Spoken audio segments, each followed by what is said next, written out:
Hey, sports fans, Larry Eder, Run Blog Run. This is our program, Socialing the Distance. We're with World Pole Vault champion Sam Kendricks. One of my favorites, one of the easiest but most enlightening interviews I ever get to do. Sam, it's great to see you. Man, I am happy to do the Run Blog interview any chance I get because it's seldom and it means something. Thank you. Well, yeah, we try to, all summer we've been talking to athletes and coaches around the world, trying to have them give us their views of this the easiest word to say is interesting year. It's a provocative year too. But I want I haven't got to talk to you since Doha, and I want to start there if that's okay. I thought the level of competition in Doha was tremendous. And when you guys come together, you pull the best out of each other. What do you recall from that competition? Well, whenever I go to a competition and abroad, I'm always looking for the journalists that have been there on the circuit before. Not necessarily just the local people trying to give the rah-rah, I'm happy to be here interview to. I look for guys like you, Larry, because you're going to ask me a question that helps me both promote the event, tell you why it was difficult, and tell you what is fun to watch about the event. And to answer your question about Doha, it was the perfect coming to a point of any season I've ever been a part of. It's hard to explain, except the fact that if you wanted to watch a sports movie unfold, you wanted to unfold at the pace of our 2019 season between me and Mondo and Piotr. You couldn't write it better because it's just not how the real world works. It's just not how the real world works. And if anybody's just looking for a reason to continue watching this interview, understand that if you don't know what you're looking for, and when you watch track and field, you're going to get lost. And so it's up to people like me and Larry here to tell you what's going to be interesting, what you should look for, so you're in the know. We don't want you to be watching our sport and be confused by it. You want to be watching it and say, hey, I know when the clock stops. I know why it stopped. I know why the flag was thrown. And in 2019, the flag was thrown early in the year when Mondo says, I'm going to be a professional. And so that's when everybody perked their ears up and started listening, because he says, hey, I'm going to break convention. I'm gonna step out into an uncertain future. And if you want to hear about the NCAA and becoming a professional, that's a different interview. But that's certainly a bone-jittering time for a young athlete, because it's uncertainty. And he had just stepped out of the high school realm, and then he says, I'm going to take 2 steps. I'm going to take 2 steps really quickly. And a lot of young people can relate to being in a new, frothy situation when they may or may not be fully ready for it. I have a question for you right now. I was talking about you yesterday with Stuart Weir, one of my writers in England. Yeah, I know Stuart. We do this thing on Mondays, and we kind of try to solve all the track problems.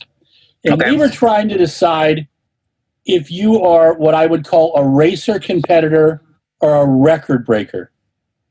And my belief is that you can soar the heights, but the thing that gives you life, it seems to me, is the competition. When Mondo's pushing you, when Piotr's pushing you, when some of the other guys are trying to push you a little bit, when Murnau, as you know, over the years has made you work for everything. What is the key in watching you in a competition? What should we be watching for? All right, I'm going to let you in a little secret. I was never very talented growing up in this event. And you can see, through all my past interviews in high school and in college, I was as surprised to be on a podium as anybody because I had done so much losing. Now, my father is my coach. Yep. And he knew, and nobody else would have picked me up as an athlete. So that's the greatest gift my father ever gave me as a coach. Nobody else would have picked me up, would have given me that much time for the amount of talent I have. And I don't fault any other coaches for that. That's just the way the world works. And it works like that for a reason. And it's not necessarily bad. But because I wanted to be in the sport, I needed a little extra help. And when I by a little, I mean a lot. And so my dad was willing to give it to me. And the way that he wrote me a story a long time ago. He dabbled little bits and pieces of really elegant training doctrine and poetry to me because he's a very talented coach. Not in that he knows all of the knowledge and the mechanics of it. He knows quite a bit, but he knows how to motivate young men. And he said, Sam, if you want to do this, if you want to live on the track like that movie Bull Durham, Kevin Costner, he gets to go to the field every single day. Yeah. Your place in the event might be a pace runner. It might be a pace runner. And if you love the pole vault, this is where you get your kicks. You might have to be the pacer of the vault event. And so that's kind of where I went into professional track and field. As I said, I never thought I would win a USA Championships and get such great titans in 2014, guys that had jumped really high. But I said, I can keep everybody honest. That's the only thing I was good at. I was good at going and competing the same, or maybe just a little better, the same, but nothing magnificent. I got beat all the time, but I only got beat by a little bit all the time. Sometimes I got beat by a lot. And so I kind of considered myself the pace setter for the professional pole vault. And I was always chasing the world record holder, and I was staying ahead of some guys that may have had bad days. And that was my identity in the sport for years. And so to answer your question about you and Stuart's discussion, that I started as one, it became another. It seems like I'm going back to being a racer of the sport. Now, you can't be a record setter everywhere. It depends on what the record is. The rest of the time, you got to be in it for what the life of this event is, and that's competition. And that's the cool thing about guys like me and Mondo, is that we trade places a lot. I was trying to explain this to a non-track person, a sports writer, the other day. They didn't understand why Mondo doesn't have the world records indoor and outdoors. And it's a little strange. What do you think about most events? If they do the best long jump indoor and they have a great long jump outdoor, those are 2 world records. They've kind of done this weird thing about the pole vault. What's your thoughts on it? Is it confusing? Well, and I'm sure you know your history of the event, there was a time where the records had their own identities. Yeah. And I am a fan of there being more success in a sport. More success. Make more records. Make more things to be broken. That way, more people have a reason to be excited. And the more records, the better. I want an age group record. I want a height record. I want a left-handed record. I want a run record. I'm not a record setter because I can't do all those things. But what it does, you want more records so there can be more ownership of the sport. I want to go to an event. I want to go to a new track. I want to know what the track record is. I want to know who set it. I want to know why that guy is a legend in his hometown, because it's just so rich. There was a point in time where somebody was the best they ever were there at the track. And that's what drew me to the sport. Now, I don't remember the year, but specifically the pole vault event, they homogenized the world records. And so the highest of the 2 records between, in my opinion, 2 different sports, indoor and outdoor track and field, to be 1 record, the world record. I think that's a very Guinness Book of World Records to go about it, to try to make pole vaulting singular. But there is an indoor record and an outdoor record in many events, but the pole vault was held by 1 gentleman only, both indoors and outs. And so I think that made it easier for them to make that distinction. Yet they picked the higher of the 2, which is what you do with records, which means that even in the track world, we never really forgot what both records were. And when Mondo broke the unofficial outdoor world record in Rome this year, we were all pumped, the whole pole vault world. I hope he got paid a little bit for that, because it was a world record to us, because we as jumpers and anybody that's done this sport understand that there are different trials, there are different tribulations between jumping indoors and out. There was so long that the indoor record has been higher, if even by just a little bit, than the outdoor record. And what that tells you is not that it's easier to jump indoors, it's easier to find opportunity to jump high indoors.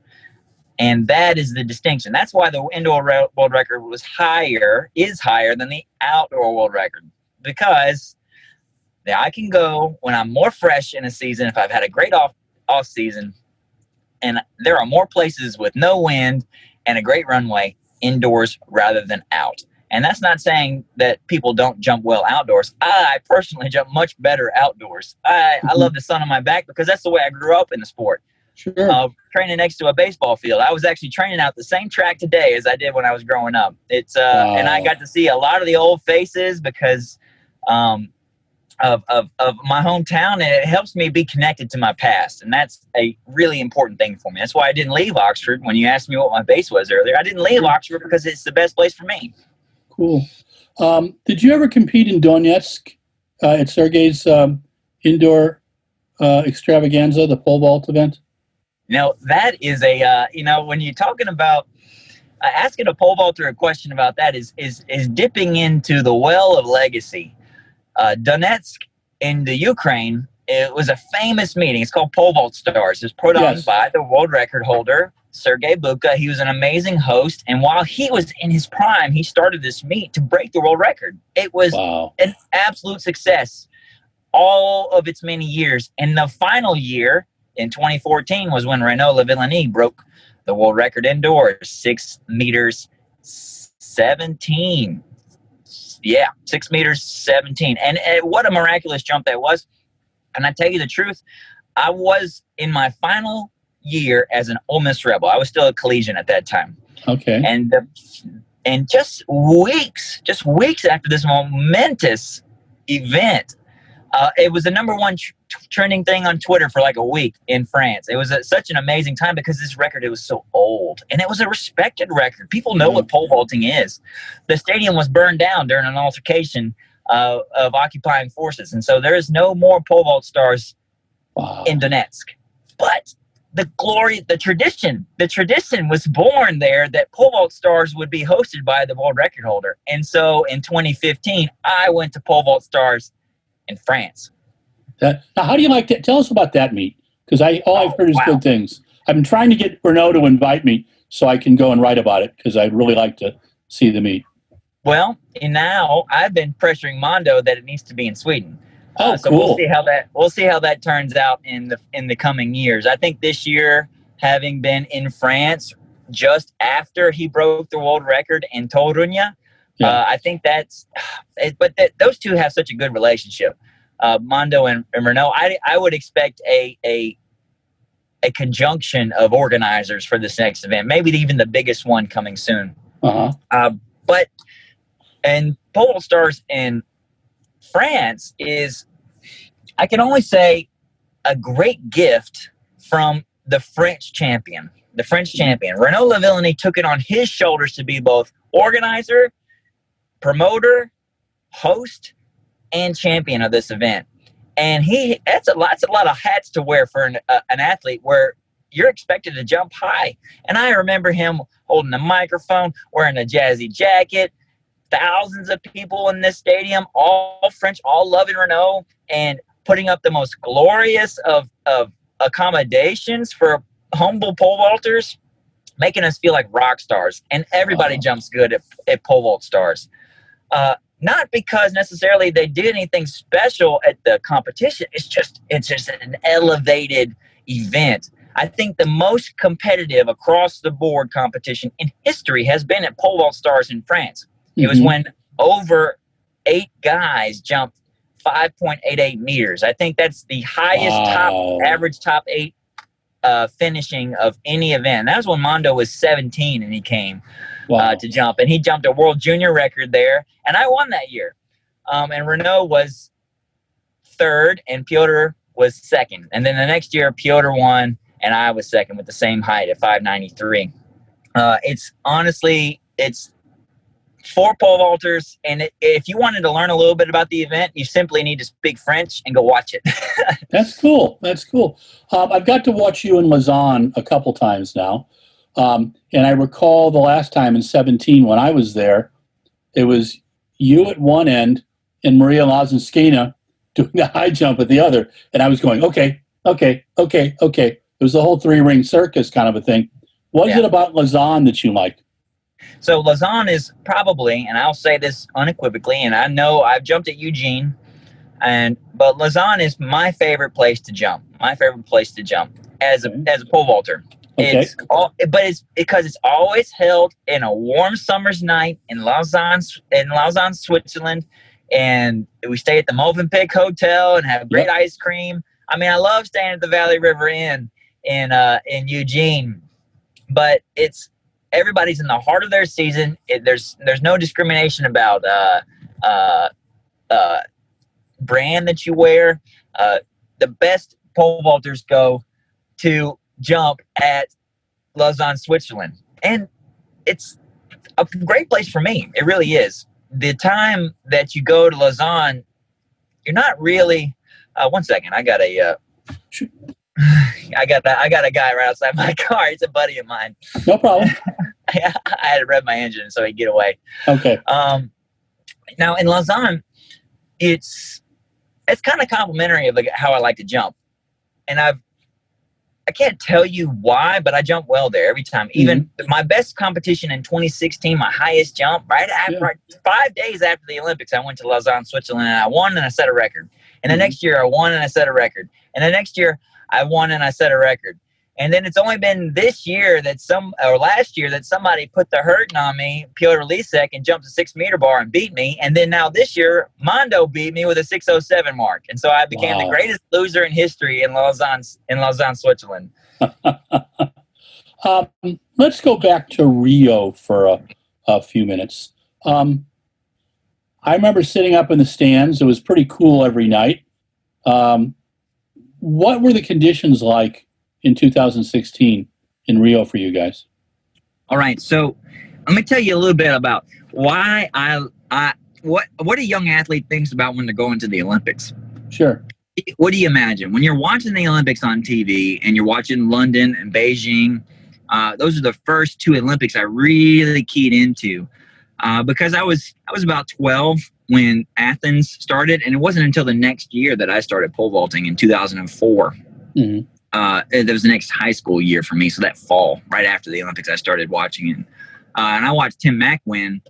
But I didn't really get it. But when I watched Beijing and I watched Hooker win and I watched London and I watched Renault win, that's when you fall in love with the event and you see how the event is conducted. It's a truly professional event. And all the officials are wearing suits. They got special hats on. All the colors are the same. The pit is brand new. I never jumped in a new pit in my whole life. And it's mechanical and official, and that's just a dream of the event to say there's nothing left for chance except you and the competition, and it's just pure. It's supposed to be. Mm-hmm. And then you go to Rio, and it's an absolute different kind of show. It's a competition for people who really know their stuff. It rained. It's chilly. The standards were broken. And this is not a knock on the organizers in Rio. It's just everything that could have gone wrong for the event went wrong, and so it ended up being this long, drawn out affair, almost like a early 2000s presidential election or something like that. It became more than you bargained for. Mm-hmm. And I just remember getting off the pit and being soaking wet because the rain just poured for an hour, and everybody in the stands, everybody's coach, who are supposed to be keyed in and ready to go because this is why they're here. It's the whole reason they went to the other side of the world. They all went to go get a beer. And I'm like, what the heck is going on right now? Where was my officials in suits? Everything is perfect. Olympics. Where'd it go? Well, this is what we got. And it turned out to be a visceral affair. It was a lot of drama in that event. And I was the bronze medalist. One of the best competitions of my life up to that point. You never expect yourself to have one of your best competitions in the Olympics. You're just trying to go up there and simply stand up. Yeah. And in high pressure situations, like people fall down. They just do. They slip and they slide, and it's not easy. Everything can happen. And it didn't help that it was wet and chilly and you had to be tough. And I just remember chalking up my hands and grinding water out of the skin of my hands so that I could still grip the pole the way I needed to. Wow. You don't think about all those things that might be the trials and tribulations of the event. And that's not tooting my horn. I was just experienced by that time. I had been a professional 2 years. And if that was your first meet as an international competitor, which it was for some, good luck. Good luck. It's tough.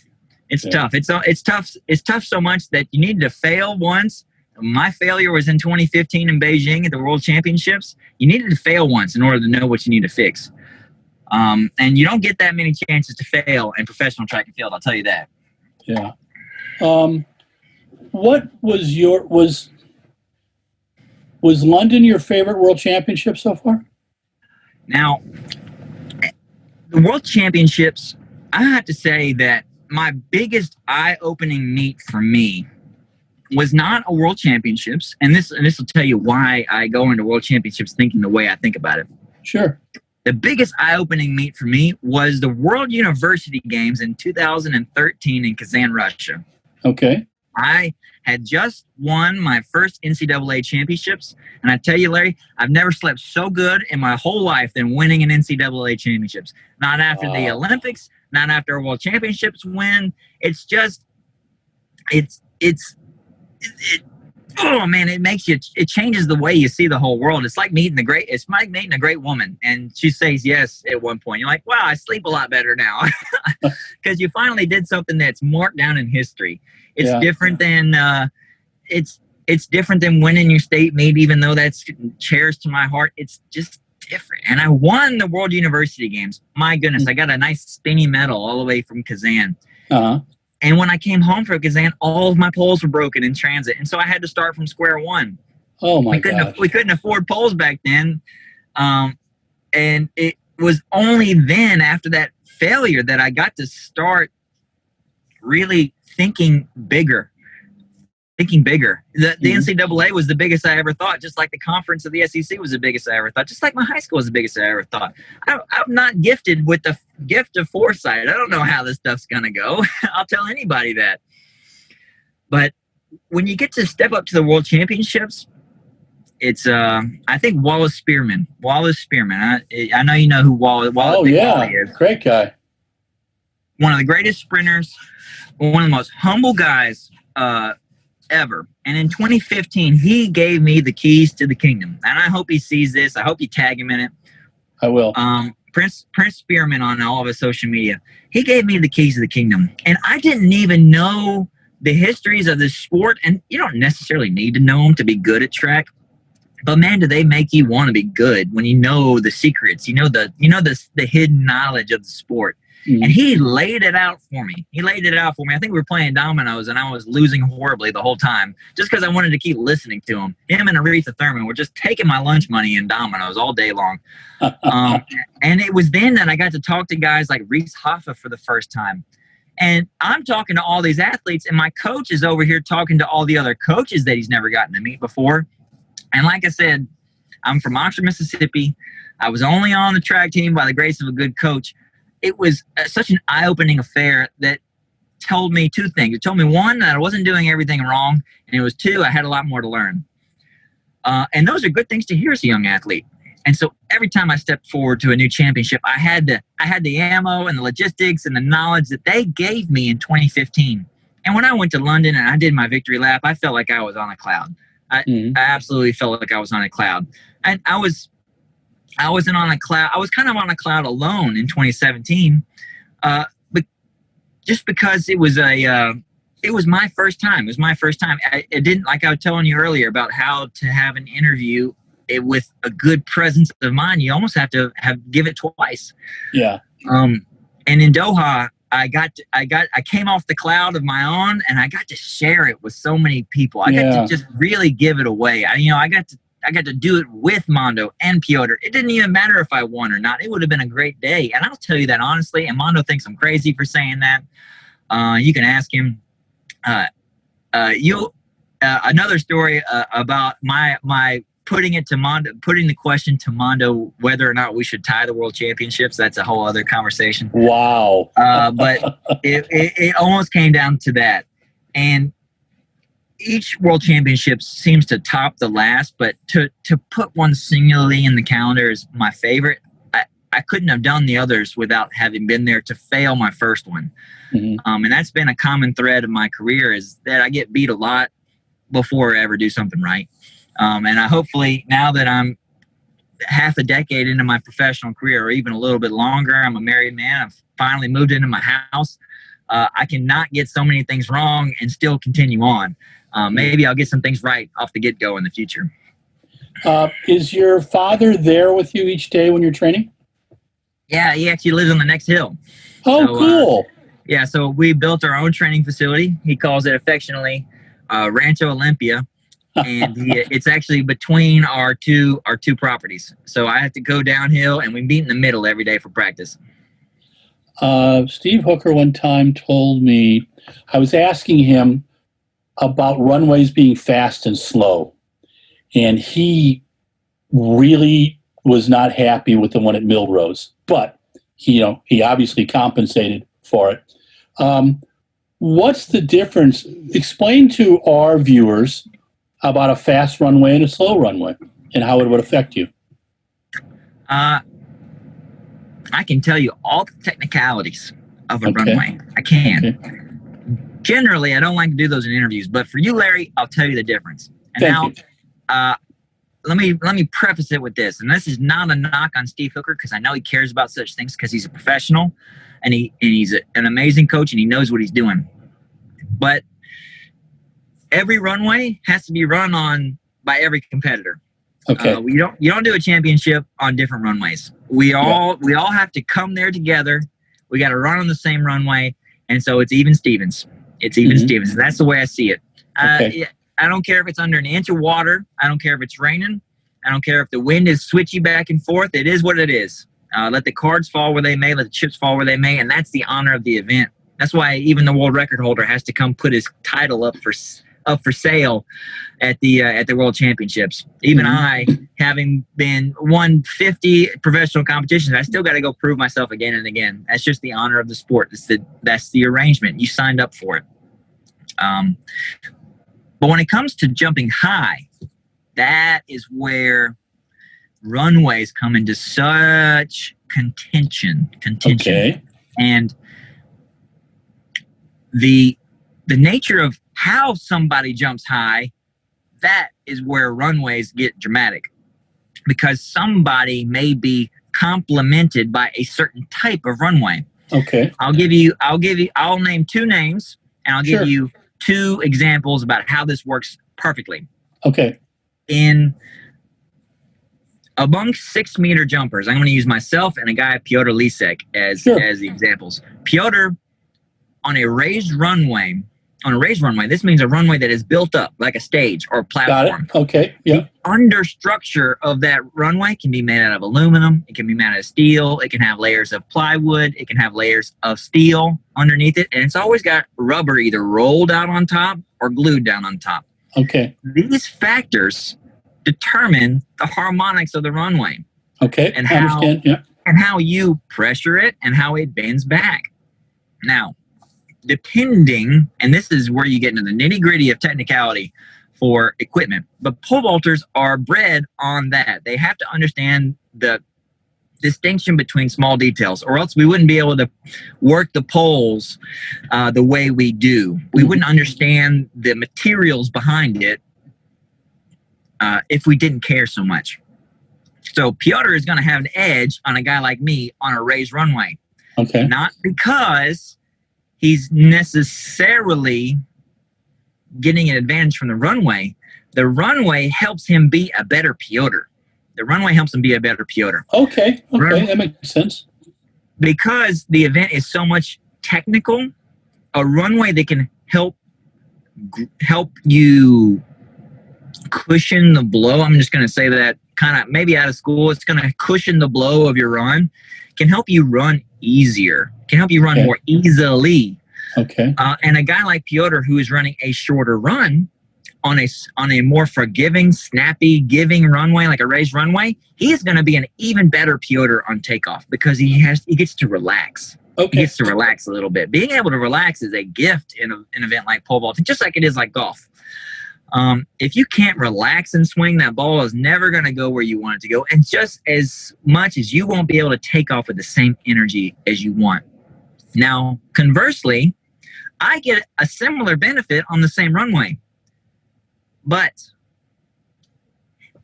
on a flat runway, generally, I can be stronger than Piotr because I get to run farther. He's a heavier athlete. A concrete runway is going to be tougher on him. He is so strong. He wants something that's going to complement him. Trust me, a raised runway helps me, but it helps him more. Okay. In my opinion. Sense. Okay. It doesn't mean that we both can't jump high. He's jumped 6 meters on the flat runway. He's jumped 6 meters on a raised runway. I've jumped 6 meters on a raised runway. I've jumped 6 meters on a flat runway.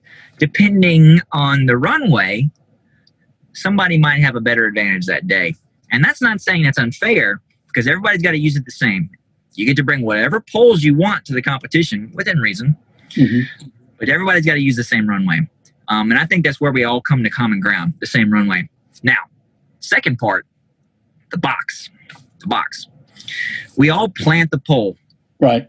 Pole vault is all about consistency and predictability. And I'm not going to say that because it's the enemy of variability and potential. But somebody who jumps high often is more likely to jump high. And it's because they understand the limitations of their equipment. Now, if somebody trains every single day on a specific box, the physics of their poles are going to behave a very predictable way for them. If you change the leverage granted by the depth, the angle, or the position of the box, you induce a new set of physics that you have to conduct with. And it takes a very skilled athlete to change how they grip the pole, how they run on the runway. And that is where the nuance of professional pole vaulting comes into play, because you don't know when you never get home field advantage. Almost never get home field advantage. I've never competed for a championship at Oxford High School. If I could, I'd win every time. Just because nobody can hang with me. I don't know. Mondo might be able to beat me these days, but just because I have so many thousands of more jumps on that box, it's almost hard for him, if he came in cold turkey, to get over that experience level that I have. So we want things to be very predictable. Now, this is the distinction. There is an allowable variability that everyone is willing to accept, because it would be so expensive to then change the hardware of our sport each time we went for a contest. Okay. And so we accept a little bit of variability. But when we go to a championship, we want it to be exactly as the rules say. Now, Steve Hooker, and I'm only interpreting here, I'm not going to put words in Steve's mouth or take them out of his mouth. When he's describing a runway at Millrose, he might have said that the box may have been shallow, or the runway may have been short, or the runway may have been too hard. Yeah. Those things can negatively impact how a guy like Steve jumps. And so it might feel to him, and it's certainly true, it certainly could be handicapped by that. So, and I'll give you a great connector of those two items: the runway, the box, and the athlete. Okay. To jump on a longer pole, you have to have more speed and more ability to, and I'm saying this generally, people are going to bite my head off in the comments if you post this on Facebook or something. Okay. Generally, they have to get more things right more of the time to jump on a longer pole. And so that consistency gets harder and harder to attain. And when you change the consistency of the equipment, i.e. the runway or the box, somebody who jumps on shorter poles can be more consistent. They can be, in theory. Okay. I think most people can accept that. And I hope I didn't butcher this long tirade about equipment. No, I thought it was good. Having an advantage or disadvantage. But my opinion is that you come to the competition with the understanding that it favors nobody equally. Okay, we're down to about 7 minutes. I'm going to give you the names of 5 athletes. You're allowed 3 words to describe them. Okay? Here we go. Sergey Bubka. Titan. Anomaly. Proud. I'm going to say those things. Proud. Renola Villeneuve.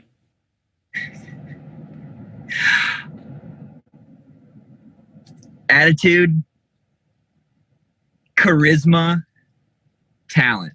Attitude, charisma, and talent. He's got all 3 of those. Mondo Duplantis. Alien. Homeboy. Say the second word again, because it just went a little south. What did you say? You said alien? Prodigy. He's very prodigious, and he's a homeboy.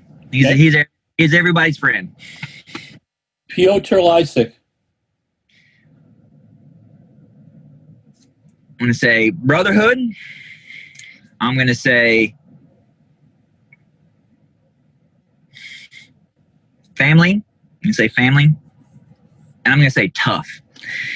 Piotr, I'm going to tell you about a little bit about tough, because Piotr is probably the toughest guy in our sport. I think he is doing more with everything than he has than just about anybody, and he's hanging in there. And he does it for his family, and he loves the event. He loves his country, so he's tough. Okay. Okay. Final athlete. Let me see if I can throw one in at you. Wow. Okay. Tim Mack. Tim Mack. You know, I know Tim, so I'm going to say generous. I'm going to say legendary. I'm going to say humble. He's very generous, legendary, and humble. In winter of 2019, we caught up in Poland. I think you flew into Warsaw and then drove the crazy 3 hours from Warsaw to Torun.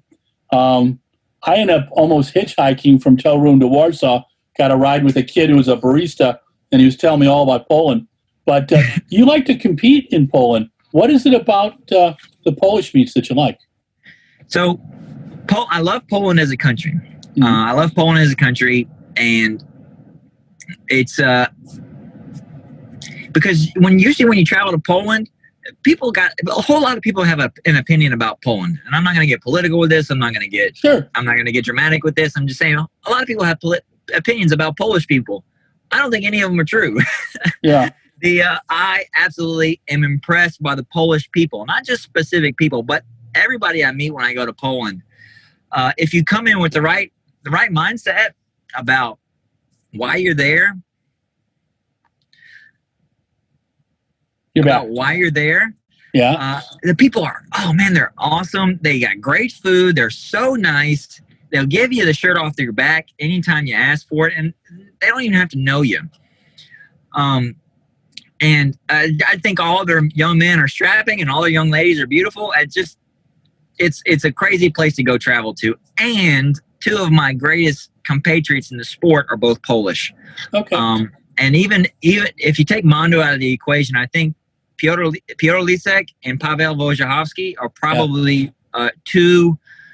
They make a perfect trifecta as models for being a leader in your sport, in your country. And those guys really know how to, and they're ingratiated with the people in their country, and they command respect as well as they give their time. So when you go to Poland, man, you just feel like a rock star. If you weren't doing the pole vault, what would be your track and field event? Ooh, I'm not talented enough for any other event. You actually have to have talent in those other events. But I've always, if I wanted to do another, I would, if I couldn't pick a field event, I'm gonna preface this. I have to do a track event rather than a field event. Okay. I would love to be a hurdler. Cool. Hurdler. Cool. I think hurdlers are some of the greatest athletes. I'm not gonna say decathlon because that's a cop out. I love a lot of events. I love the hurdles first and foremost of the track events, and so I think I relate to hurdlers a lot. I do a lot of hurdling in my training too. But I'm no Devin Allen. I'm no Aries Merritt. I'm not those guys. I'm no Balas Baji. I can't gun it down like those guys do. They always impress me. They really do. 2020 has been a strange year. We're down to our last 3 minutes. And so I want, do you believe we're going to see an Olympics in 2021? I believe we will. Okay. Short answer, I believe we will. Okay. Are you looking forward to, will you compete indoors in 2021 if there's the opportunities? Absolutely. I think it's my responsibility as world champion to continue to compete. Okay. Not because I have a title necessarily to defend, but there's so much opportunity that comes with being a world champion. that if I didn't take advantage of it, then I wouldn't be giving back to the sport in the easiest way I can. It would be impressing upon people that this sport can be excellent, and then creating opportunities for people that are getting into the sport. Because nobody except the world champion is going to get the opportunities of the world champion. And so then by not competing, they're still not going to get those opportunities. I need to go to new places. That's the thing I want to do. I want to go to new places and compete as well, so they get to see what a great event we have, what a cool package for entertainment that we have, how many good athletes and stories and charismatic people come along with us. And so they want to bring more of us into their meetings and their communities. Cool. Sam Kendricks, thank you so much. You spent 40 minutes with us. It's always a pleasure. I will see you at a track meet early next year, I hope, my friend. And thank you again. Hopefully I'll see you in Poland, Larry. You always have a good question. Yes, thank you again. This is Larry Eder with RunBlogRun. This is our program, Socialing the Distance, with world champion in the pole vault, Sam Kendricks. Thanks again, Sam. All right. Great talking with you. Hey, sports fans, Larry Eder, RunBlogRun. And this is Socialing the Distance. We featured one of my favorite athletes, favorite human beings, Sam Kendricks, 2017-2019 pole vault champion. How do I describe Sam Kendricks? As a journalist, you want people who are articulate, who are thoughtful, who enjoy the process, who understand that revealing a little bit of themselves, revealing a little bit of their event, keeps people interested. Sam Kendricks gets that. The truth is, most of the pole vaulters get that too. Piotr Lysik, Mondo, Renaud Lavillenie, I will tell you a quick Renaud story. When I first met him, I believe it was 2011, the Euro Indoors.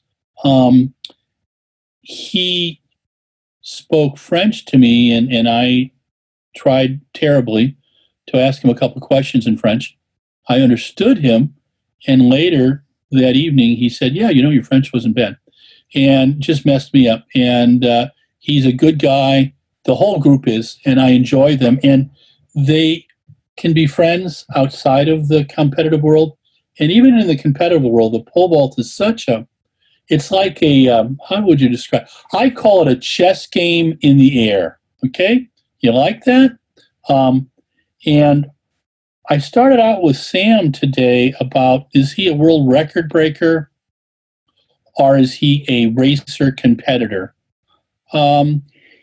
He has this self-deprecating sense of humor where he'll say things like, well, I'm not really that talented, and I kind of got into the pole vault, and the reason why I've done so well is because my dad spent a lot of attention on me. His dad is his coach, and that is true, but his dad saw potential in him, because the hardest thing for a dad to do is to bullshit their kids. And I've known Mr. Kendricks, Sam's pop. I've seen him in a few places, really like him. He's a keen observer, and I do not think that the relationship between Sam and his father is such that they BS each other. I think they're straight shooters. That's not the kind of relationship that would go far in the sport. Sam is an ultra competitor, and he is a cerebral competitor, and he is seeing everything that's going on around him. If you don't believe that, just listen to our discussion about how runways affect vaulting. It's fascinating. And his ability for self-analysis is one of the things that makes him really good. But he is a tremendous athlete. Do not think anything less, or you've undervalued him, and he will kick your butt. He reminds me a bit of the 72 Olympic bronze medalist Jan Johnson, who was a buddy of mine. And Jan always had that, I'm just a quiet guy from Illinois and all that kind of stuff. And people would underestimate him, and that's how he got him. And Sam is a bit like that. Sam just keeps it pretty mellow. He stays focused on what he's doing.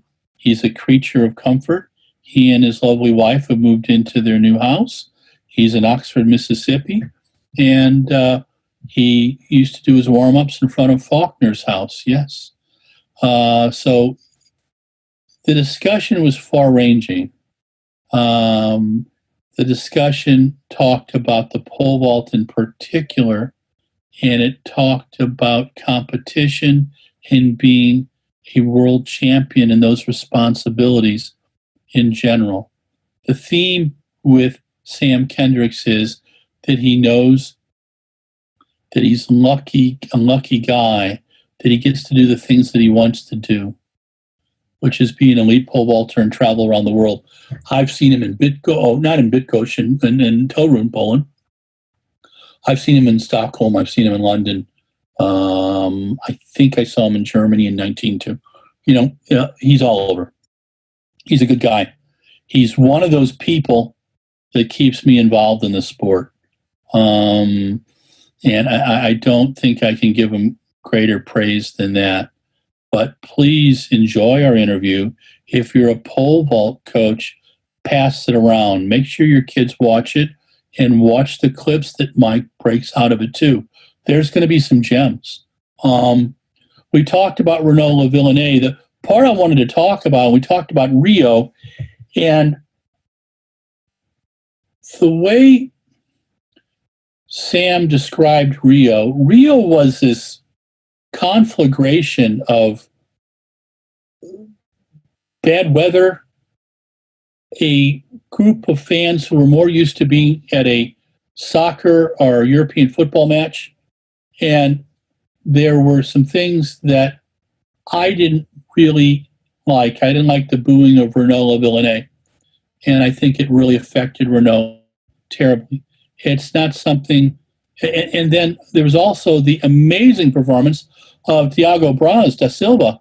Athletes have sometimes in their life this perfect storm where everything comes together. That's why you have a world record. That's why you have a gold medal when maybe you were fourth or fifth in the world. Raphael Holzdeppe, I looked at the German there, in his wonderful gold medal, was it 2013 in Moscow, was tremendous.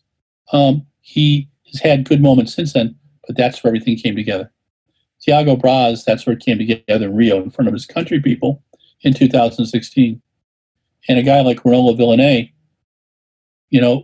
wanted that gold medal bad, didn't get it, but he's gotten other ones. And he's a class act.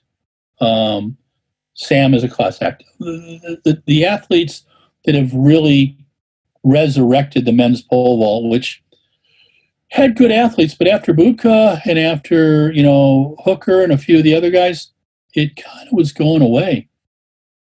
The women's pole vault helped bring it back, but what really has brought it back is this last generation, the next generation of men vaulters. And Mondo Duplantis is going to be around till 2032 at least, maybe even longer. Sam, I think Sam will continue doing it as long as he's enjoying it. And he seems to find the goodness and joy in everything. Really enjoyed interviewing Sam Kendricks today. Sam, thank you for your time. Thank you for your honesty. And thank you for your support of RunBlogRun. It means a lot to us. Thanks to Mike Deering for producing all of this. And this is Larry Eder with RunBlogRun. If you like us on Twitter, Facebook, and Instagram, please.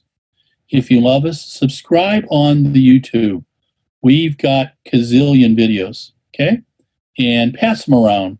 Show them to your friends, because the more eyeballs, the more our sponsors who have stuck with us through the pandemic, and I really think that's a big, big deal. They're still around.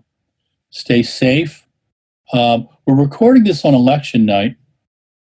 I hope if you haven't voted, you're getting out to vote soon. Vote responsibly and know that democracy is a fragile thing, and we need to respect it, and we need to appreciate our liberties. This is Larry Eder with RunBlogRun, signing off.